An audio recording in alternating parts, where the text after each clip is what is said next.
वो चला द्रुत वेग से अरी छातियों को चीरता, झुक गया अंबर पगों में देख उसकी वीरता। भारती का लाल अब्दुल दुश्मनों का काल था, सच कहूं तो सिंघनी के दूध का दिग्पाल था। दोस्तों, ये पंक्तियां हैं परमवीर अब्दुल हमीद के सम्मान में लिखी सुविख्यात कवि योगेंद्र शर्मा की कविता से। निसंदेह अब्दुल हमीद सिंघनी के दूध का दिग्पाल था। वर्ष 1965 में भारत और पाकिस्तान के बीच हुए युद्ध में उन्होंने एक दो नहीं बल्कि 7 पाकिस्तानी पैटर्न टैंक्स को इस तरह बर्बाद कर दिया था जैसे वो गत्ते के बने खिलौने थे। उस युद्ध को 60 वर्ष पूरे हो गए हैं और 3 दिन बाद 10 सितंबर को परमवीर अब्दुल हमीद के बलिदान को भी 60 वर्ष पूरे हो रहे हैं। तो आज बात करेंगे माँ भारती के लाल अब्दुल हमीद की। अब्दुल हमीद का जन्म हुआ 1 जुलाई 1933 को उत्तर प्रदेश के गाजीपुर ज़िले के धामोपुर गांव में। माँ थी सकीना बेगम और पिता मोहम्मद उस्मान। पिता दर्जी का काम करते थे। साधारण सा परिवार था।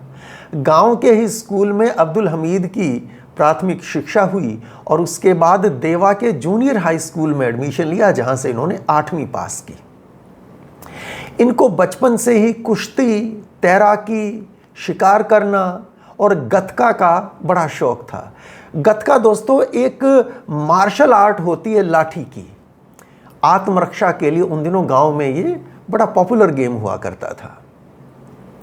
14 वर्ष के हुए तो रसूलन बीबी के साथ इनका विवाह हो गया।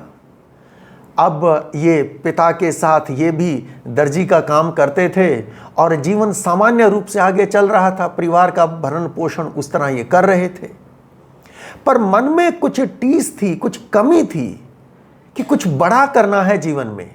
ये जीवन देश के काम आए, कुछ ऐसा करना चाहिए। और ये तलाश समाप्त हुई भारतीय सेना में भर्ती होकर। 27 दिसंबर 1954 को अब्दुल हमीद सेना में भर्ती होते हैं ग्रेनेडियर्स रेजिमेंट में। इनकी उम्र थी 21 वर्ष। इसके बाद ग्रेनेडियर्स रेजिमेंटल सेंटर नसीराबाद में इनकी ट्रेनिंग होती है और ट्रेनिंग पूरी करने के बाद 4 ग्रेनेडियर्स में इनकी पोस्टिंग होती है। 4 ग्रेनेडियर्स का मतलब हुआ ग्रेनेडियर्स रेजिमेंट की 4th बटालियन। उसकी चार्ली कंपनी में ये होते थे। इसके बाद वर्ष 1962 में भारत और चीन के बीच युद्ध होता है, तो इनकी बटालियन यानी 4 ग्रेनेडियर्स को 7th इन्फेंट्री ब्रिगेड के साथ अटैच कर दिया जाता है और 7th इन्फेंट्री ब्रिगेड को कमांड कर रहे थे ब्रिगेडियर जॉन दलवी। और अब इनको भेज दिया जाता है नेफा, चीन के विरुद्ध लड़ने। नेफा नॉर्थ ईस्टर्न फ्रंटियर एजेंसी तब कहा जाता था, आज ये अरुणाचल प्रदेश है। चीन का युद्ध समाप्त हुआ तो इनकी बटालियन अंबाला आ जाती है और फिर आता है वर्ष 1965। अप्रैल 1965 में पाकिस्तान ने कच्छ के रण में अमेरिका से मिले पैटर्न टैंकों और भारी तोपों की मदद से भारतीय चौकियों पर भारी हमला किया। टेरेन पाकिस्तान को सूट करता था। हमारी तरफ ज़मीन भी दलदल भरी थी, सड़कों की हालत अच्छी नहीं थी।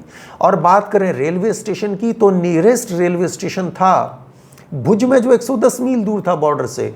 और सेना तो अहमदाबाद में थी, 31st इन्फेंट्री ब्रिगेड, जो और 180 मील दूर था भुज से भी। जबकि पाकिस्तान की ओर नियरेस्ट रेलवे स्टेशन बदिन होता था, जो सिर्फ 26 मील दूर था। और फिर कराची वहाँ से और 113 मील दूर, जहाँ पे उनकी पूरी डिवीज़न बैठी थी। तो वो सेना को जल्दी मोबिलाइज कर सकते थे, टैंक्स भी ला सकते थे। वो सारे हालात उनके पक्ष में थे। वो हमला हुआ और परिणाम ये निकला कि पाक के नापाक पांव उस कच्छ की पवित्र भूमि पर पड़ गए, जिससे उनका हौसला बढ़ गया।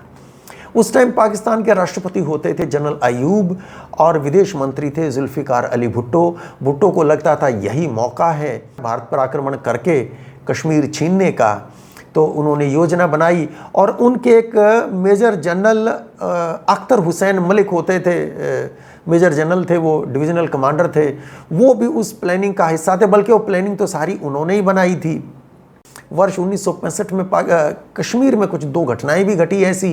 एक तो ये कि शेख अब्दुल्ला की गिरफ्तारी हुई, उससे भी जो अब्दुल्ला के फॉलोअर्स थे वो प्रोटेस्ट कर रहे थे, तो वो नाराज़गी उसके सपोर्टर्स में, तो शेख अब्दुल्ला के सपोर्टर्स में नाराज़गी रही होगी, स्वाभाविक सी बात है। इसके अलावा एक घटना और घट गई थी, हजरत बल दरगाह में जो होली रैलिक हैं वो भी चोरी हुआ। हालांकि बाद में मिल गया था, पर जब वो चोरी हुआ तो उसके विरोध में भी वहाँ भारी प्रोटेस्ट हुए थे। तो पाकिस्तान को लगता था कि अब कश्मीर घाटी में ज़बरदस्त अनरेस्ट है और हम अगर अब कश्मीर पर किसी तरह हमला कर दें तो वहाँ की जनता, वहाँ के मुसलमान हमारा साथ देंगे, उनको ये भ्रम था। तो वो ऐसा मान के चलते थे और फिर उन्होंने वो प्लानिंग की और एक ऑपरेशन किया जिसका नाम था जिब्राल्टर, ऑपरेशन जिब्राल्टर। इस ऑपरेशन जिब्राल्टर में उन्होंने वेल ट्रेंड 10 से 15 हज़ार जिहादी रजाकार, जिसमें उनकी सेना के रेगुलर्स भी थे, उन सब को कश्मीर घाटी में उतार दिया। लेकिन जैसा सपना पाकिस्तान ने देखा था वो सपना पूरा होने वाला नहीं था। जब वो भारत में घुसते हैं CFL पार करके, तो जहाँ जहाँ जिन जिन लोगों ने उनको देखा उन्होंने पुलिस को या सेना को इस बात की खबर कर दी और वो भेड़िए जल्दी ही घेर लिए गए, पकड़ लिए गए। और जो पकड़े गए ऐसे कुछ का तो ऑल इंडिया रेडियो पर बल्कि उनका कन्फेशन भी चला, उन्होंने बताया सारी योजना कैसे बनी थी। और पाकिस्तान ये चाल चला हुआ था, पाकिस्तान बता नहीं रहा था। पाकिस्तान के नेता तो ये कह रहे थे नहीं, कश्मीर में जो हो रहा है उसमें हमारा कोई लेना देना नहीं है। उन्होंने बल्कि एक सदाए कश्मीर के नाम से एक रेडियो चला रखा था, दुनिया भर का झूठ सुबह से शाम तक वो बोला करते थे, कश्मीर तो आज़ाद हो रहा है, अब वहाँ तो इतना ज़्यादा अपराइजिंग हो गई है, सारे लोग कश्मीर के खड़े हो गए हैं भारत के खिलाफ, जबकि वो झूठ ही झूठ था, सारा प्रोपेगेंडा था। वो सारे उनके वो पकड़े गए, ज़्यादातर जिहादी जो उन्होंने भेजे थे, जो हज़ारों की संख्या में थे। फिर भारत ने सोचा कि ऐसे से काम नहीं चलेगा, तो फिर उसी अगस्त के महीने में 26 से 28 अगस्त को भारत की सेना ने मेजर रंजीत सिंह दयाल थे, बड़े बहादुर अफसर थे, उनके नेतृत्व में भारतीय सेना ने हाजी पीर दर्रा, हाजी पीर पास और हाजी पीर बल्ज वो पाकिस्तान से वापस ले लिया। कश्मीर का हिस्सा था, 1947-48 में छीन लिया था भारत से जब हमला किया था पाकिस्तान ने। और जब सीज़ फायर हुआ था तो वो पाकिस्तान के पास ही था, 1/3 कश्मीर ले गए थे वो तब। लेकिन भारतीय बहादुरों ने हाजी पीर वापस छीन लिया था और ये वो जगह थी जहाँ से बहुत ज़्यादा इन्फिल्ट्रेशन भारत में होता था। तो वो चेक हो गया। अब जो अंदर रह गए वो पकड़े गए, निकलने का रास्ता नहीं था। तो हालांकि बाद में जब 1965 का युद्ध समाप्त हुआ और समझौता हुआ ताशकंद का, उसकी बात हम कभी फिर करेंगे, वो हाजी पीर दर्रा वापस दे दिया था भारत ने, जिसका खामियाजा हम आज तक भुगत रहे हैं। ऑपरेशन जिब्राल्टर फेल हो गया था। अब पाकिस्तान ने एक नया ऑपरेशन शुरू किया जिसका नाम था ग्रैंड स्लैम। 1 सितंबर को पाकिस्तानी सेनाएं इंटरनेशनल बॉर्डर क्रॉस करके भारत में घुस जाती हैं और जोरियां तक वो पहुंच जाते हैं और उनका लक्ष्य था अखनूर ब्रिज को कब्जा करके कश्मीर को बाकी भारत से काट दें। खूब सारे पैटर्न टैंक, हैवी आर्टिलरी के साथ पाकिस्तान ने भारत पर हमला किया था और वहाँ हमारी तैयारी शायद कमज़ोर थी, लेकिन देश का संबल कमज़ोर नहीं था। लाल बहादुर शास्त्री की सरकार थी, निर्णय लिया कि सबक सिखाना होगा। भारत ने पंजाब का मोर्चा खोल दिया और पंजाब में खेमकंड सेक्टर में 4 ग्रेनेडियर्स भी लड़ने वाली थी, जिसमें शामिल थे अब्दुल हमीद। अब हम लौटते हैं अब्दुल हमीद की कहानी पर। दोस्तों, अगस्त के महीने में वो अपने गांव में थे, दामूपुर में, छुट्टियों पर। छुट्टियां समाप्त हो गई थी, उन्हें ऑर्डर मिला था वापस आएं, अपनी बटालियन ज्वाइन करें। अब्दुल हमीद अपना बिस्तरबंद पैक कर रहे थे, उसको फोल्ड कर लिया और बेल्ट के साथ अब उसको टाइट करने लगे। बेल्ट टूट गई। पत्नी रसूलन बीबी देख रही थी, वो चिंतित थी कि पति जा रहे हैं, युद्ध शुरू होने वाला है। और जब वो बेल्ट टूटी तो पत्नी को लगा कि अपशकुन हो गया। उन्होंने पति से कहा कि आज रुक जाओ, कल चले जाना। पति ने कहा कि इतनी चिंता मत करो, मैं 1962 में चीन युद्ध में भी तो गया था, सकुशल लौट के आ गया, इस बार भी जिंदा वापस आऊंगा, फिक्र ना करो। मुझे एक मोटी रस्सी दो, मैं बिस्तरबंद बांध लूं।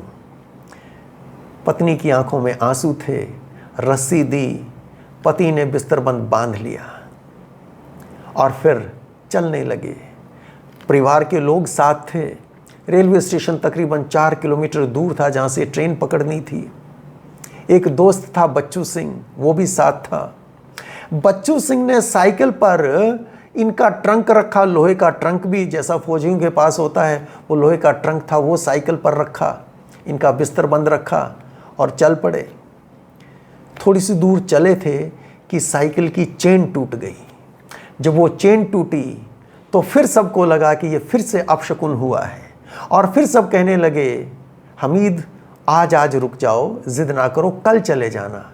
देखो, पहले बेल्ट टूटी थी बिस्तरबंद की और अब साइकिल की चेन टूटी है। वो नहीं माने, रेलवे स्टेशन पहुंचे और जब तक रेलवे स्टेशन पहुंचे रेलगाड़ी भी जा चुकी थी। ये तीसरा अपशकुन था। फिर सबने कहा कि अब तो मान जाओ, चलो वापस, कल आ जाना। अब्दुल हमीद नहीं माने, समझा बुझाकर सबको लौटा दिया और वहीं रेलवे स्टेशन पर रात की रेलगाड़ी का इंतज़ार करने लगे। रात को रेलगाड़ी पकड़ी और चले गए। अंबाला में, जैसा मैंने पहले भी बताया था, वहाँ उनकी बटालियन थी, बटालियन ज्वाइन करते हैं और बटालियन को आदेश मिला था खेमकरण की तरफ कूच करने का। पंजाब में खेमकरण सेक्टर में उनकी बटालियन को लड़ना था। तो अब अपनी बटालियन के साथ वो खेमकरण पहुंच जाते हैं। पंजाब में भारतीय सेना की 3 डिवीजन्स ने 3 अलग अलग रास्ते से पाकिस्तान पर जवाबी हमला किया। अमृतसर वाघा होते हुए लाहौर की ओर कूच किया 15 इन्फेंट्री डिवीजन ने। उससे थोड़ा सा नीचे साउथ में वान बेदियाँ बरकी होते हुए लाहौर की ओर 7 इन्फेंट्री डिवीजन ने, और थोड़ा सा नीचे की तरफ अगर जाएं तो खेमकरण सेक्टर में भिखीवंड खेमकरण होते हुए कसूर की ओर यहाँ पर 4 माउंटेन डिवीजन ने, और 4 माउंटेन डिवीजन के साथ ही अटैच्ड थी 4 ग्रेनेडियर्स, जिसका हिस्सा थे अब्दुल हमीद। तो 5-6 सितंबर की रात को भारत ने इन तीनों अलग अलग मोर्चों पर पाकिस्तान पर हमला किया और उधर इच्छोगिल कैनाल तक पहुंच गई थी भारतीय सेनाएं। बहरहाल अगर बात हम खेमकरण सेक्टर की करें, चूँकि बात आज कर रहे हैं वीर अब्दुल हमीद की, तो वहाँ ये पहुँच गए, लेकिन फिर बड़ा भारी आक्रमण हुआ पैटर्न टैंक्स का और आर्टिलरी का। ऊपर से उनके हवाई जहाज़ भी, साइबर जेट्स के हमले हुए और इनको रिट्रीट करना पड़ा। 7-8 सितंबर की रात को पाकिस्तान का बड़ा ज़बरदस्त जवाबी हमला हुआ और बल्कि 8 की सुबह खेमकरण पर पाकिस्तान का कब्जा हो गया। अब भारतीय सेना को पीछे हटके खेमकरण से जब हम और थोड़ा सा ईस्ट की ओर चलते हैं भिखीवंड रोड पर, असल उत्तर पर फिर लड़ाई हुई, जो बहुत ही फेमस बैटल है, बैटल ऑफ असल उत्तर। तो असल उत्तर और चीमा गांव के बीच में वहाँ पर मोर्चा लिया 4 ग्रेनेडियर्स ने और 8 तारीख की सुबह, अब वहाँ देखिए गन्ने के खेत थे, कपास के खेत थे।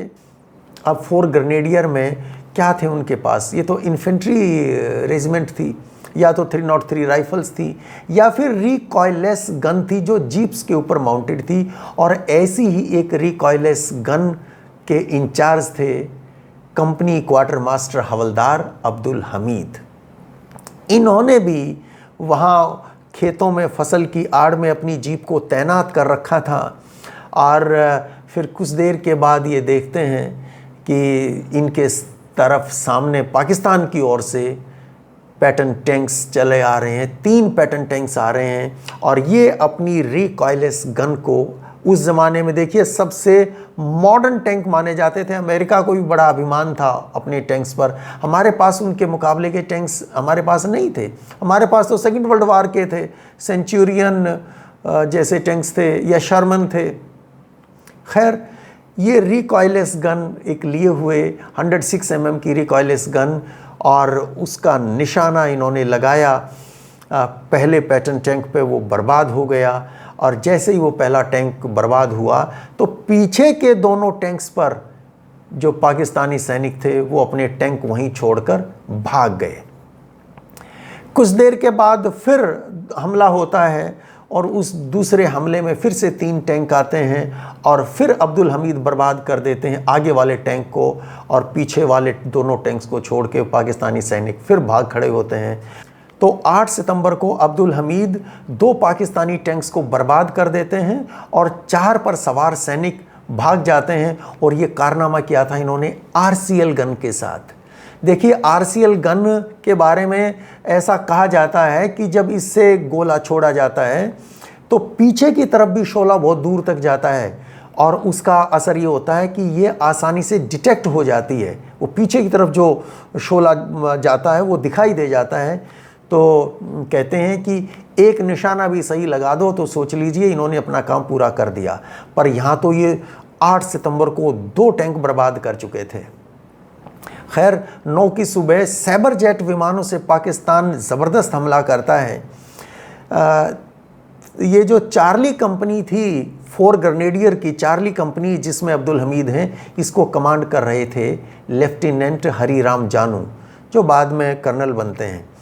तो लेफ्टिनेंट हरीराम जानू बताते हैं कि 9 सितंबर की सुबह अपनी ट्रेंच के बाहर वो अपनी जेरी कैन को सर के नीचे रखे लेटे हुए थे कि उनको ऊपर 2 सैबर जेट आते दिखाई देते हैं ठीक ऊपर, और वो तुरंत बहुत फुर्ती के साथ अपने ट्रेंच में लुढ़क जाते हैं। और वो कहते हैं कि जैसे ही वो प्लेन गुजरे और उसके बाद मैंने उठ के देखा तो वो जेरी कैन जो मेरे सर के नीचे थी 1 सेकंड पहले, वो गोलियों से छलनी हो गई थी।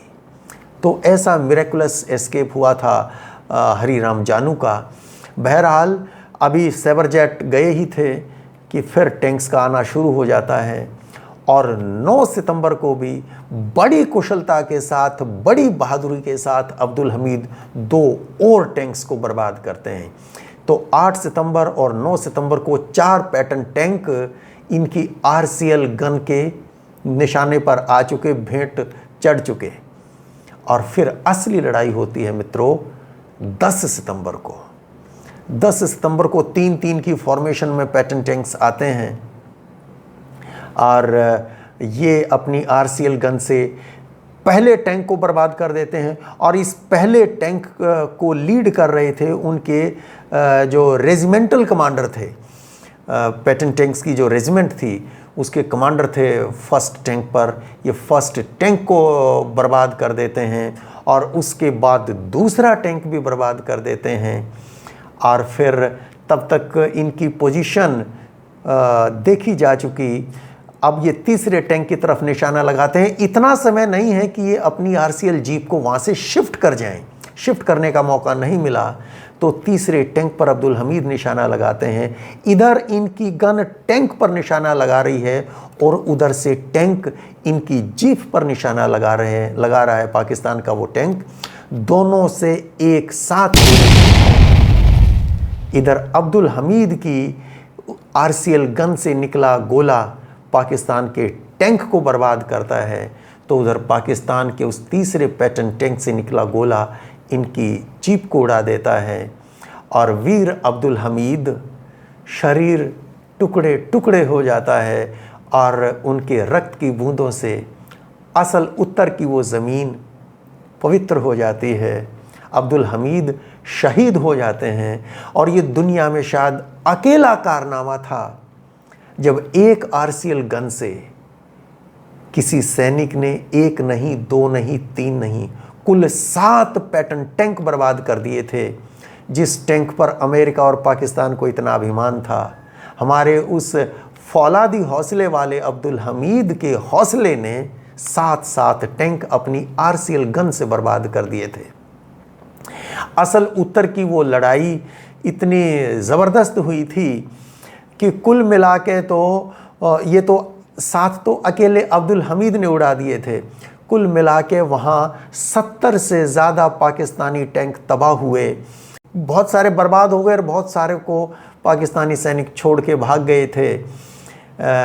बल्कि वहाँ इतने टैंक जमा हो गए, कुछ तो 90 से ज़्यादा संख्या बताते हैं कुछ सोर्सेज तो, कि फिर उन सारे टैंक्स को जो पाकिस्तानी छोड़ छोड़ के भाग गए या वहाँ बर्बाद हो गए, जल गए, वो उनको इकट्ठे करके भिखीविंड गांव लाया गया और वहाँ बड़े मैदान पर उन सबको इकट्ठा खड़ा किया गया। तो अब उस जगह को पैटर्न नगर कहने लगे थे, भिखीविंड की उस जगह को पैटर्न नगर कहने लगे थे। वो बड़ा लोग दूर दूर से देखने आया करते थे। तो ऐसी वो असल उत्तर की लड़ाई थी जहाँ भारत के जाबाज सैनिकों ने पाकिस्तान के दांत खट्टे किए, इतने सारे उनके टैंक्स वहाँ तबाह किए, बर्बाद किए। और उन जाबाज सैनिकों में थे अब्दुल हमीद, जिनको उनके अदम्य साहस और उस अद्वितीय पराक्रम के लिए भारत का सर्वोच्च सैन्य सम्मान परमवीर चक्र दिया गया। 1965 के युद्ध में कुल 2 वीर सैनिकों को परमवीर चक्र मिला था। 10 को मिला अब्दुल हमीद को और 11 को मिला था लेफ्टिनेंट कर्नल अर्देशिर तारापोर को। तो 11 को अमर बलिदानी तारापोर का बलिदान दिवस है।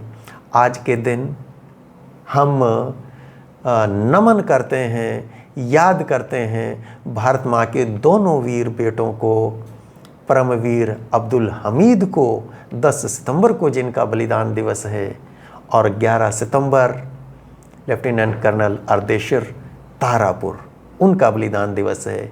तो ये थी कहानी वर्ष 1965 में भारत और पाकिस्तान के बीच हुए युद्ध में वीर अब्दुल हमीद की, लेफ्टिनेंट कर्नल अर्देशिर तारापुर के बारे में, परमवीर कर्नल अर्देशिर तारापुर के बारे में फिर कभी विस्तार से अलग से बात करेंगे।